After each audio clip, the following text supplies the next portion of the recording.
Good morning dear students. आज हम लोग चैप्टर 7 में कर्तव्य बोध को पढ़ेंगे। यानी कर्तव्य ही हमारा उद्देश्य है। व्यक्ति अगर सदैव कर्तव्य का साथ दे तो उसे कभी भी जीवन में निराश होने की आवश्यकता नहीं होती है। इस रोचक कहानी में एक ऐसे मित्रों का वर्णन किया गया है जो अपने वायदे के अनुसार 20 साल बाद एक निश्चित स्थान पर मिलने का वादा करते हैं और उसी स्थान पर मिलते हैं, किंतु उनकी जीवन दिशा दोनों मित्रों की अलग अलग हो जाती है। एक अपराधी बनता है और दूसरा सिपाही। जिमी के लिए कर्तव्य बोध की भावना मित्रता की अपेक्षा अधिक बलवती होती है। जिमी अपने मित्र को जब जानता है कि वह एक अपराधी है और उसे पकड़ने के लिए जिमी को ही आदेश दिया गया है, तो वह उसका साथ छोड़ करके और अपने कर्तव्य का पालन करता है और उसे बंदी बनाने के किसी और साथी को भेजता है। आप चैप्टर रीड भी किए होंगे।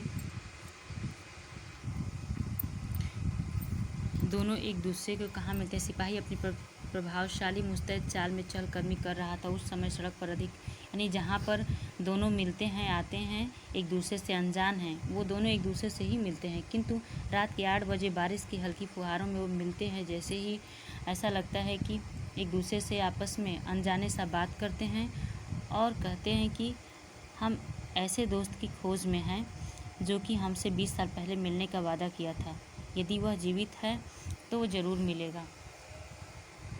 किंतु संयोग ये होता है कि जब वो मिलते हैं तो जिमी से ही वो बातें करता हुआ चलता है और जिमी भी अपनी सारी बातें उसे बताता हुआ जाता है, उसकी बातों को सुनता हुआ जाता है।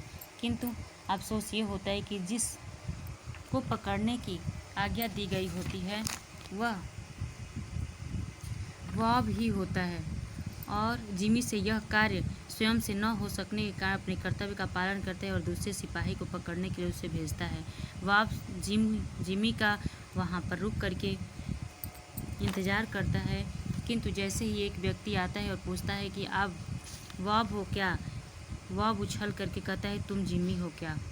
अफसोस दोनों मिलते हैं, किंतु जैसे ही मिल करके एक दूसरे के बारे में बाह में बाह डाले पूछते हैं। गपशप यानी गपशप करना, बातें करना, वार्तालाप करना। न्यूयॉर्क छोड़ कर के बढ़ चढ़ कर अपनी सफलता का राग अलाप रहा था, तभी दूसरा व्यक्ति चौराहे पर खड़ा चुपचाप उसे देखता हुआ उसकी बातों को सुनता हुआ जा रहा था और कहा कि लेकिन 20 साल में एक अच्छे आदमी को बुरा आदमी बनाने का समर्थ तो है।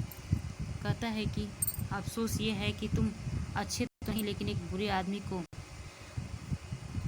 अच्छे आदमी को बुरा बनाने का समर्थ। तो यह कहकर उसने लंबे व्यक्ति के आगे कहा, आप पिछले 10 मिनट में बंदी बना लिए गए हैं मिस्टर सिल्वी वॉब।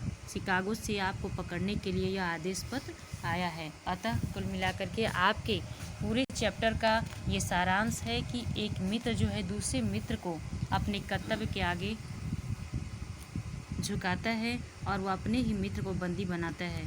तो अपना यहाँ पर उद्देश्य ये दिया गया है कि आपके लिए सर्वस्व रिश्ते और नातों से बढ़ करके कर्तव्य होता है। यदि व्यक्ति कर्तव्य करता रहा तो कभी भी उसे निराश होने की आवश्यकता नहीं होती। थैंक्स।